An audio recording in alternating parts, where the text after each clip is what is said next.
दर्शक बंधु आज ओडिया धारावाहिक भाग्य खेलुची सिंदूर खेल आज आपण माने एक जबरदस्त हाई वोल्टेज दमदार एपिसोड देखा पाइबे। दर्शक बंधु आज लिपिका बहुत जोर रागी जीव। आज लिपिका आयुष को भितर गोटे भूल बुझावना सृष्टि हम। दर्शक बंधु आज लिपिका रागी की पाइप पानी रे समस्त सामने निज देह को पानी मारी गाधौथिब। आउ ए सब देखिकी समस्ते पूरापूरी आश्चर्य होइछिबे। जेजेमा कहबो ए झीर हठात कौन हो गला मो। आयुष कहबे तम मुंड खराब हो गलानी लिपिका, ए सब कौन करछो तमे। ठीक एई समय नियारे घी ढाली बसे प्रतिभा। प्रतिभा कहबो सबु जिनिसर गोटे लिमिट थाए। बहुत हो गला तोर ए ड्रामा, एबे ए सब बंद कर। दर्शक बंधु जेजेमा कहबो या पागली हो जाइनी तो।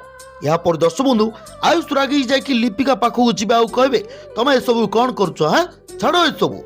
दर्शक बंधु यहाँ पर हठात लिपिका आयुष को ठेली दब रागी की।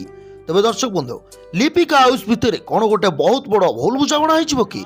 दर्शक बंधु आज दमदार एपिसोड आपको केमी लगे कमेंट बॉक्स में कमेंट कर जनातु।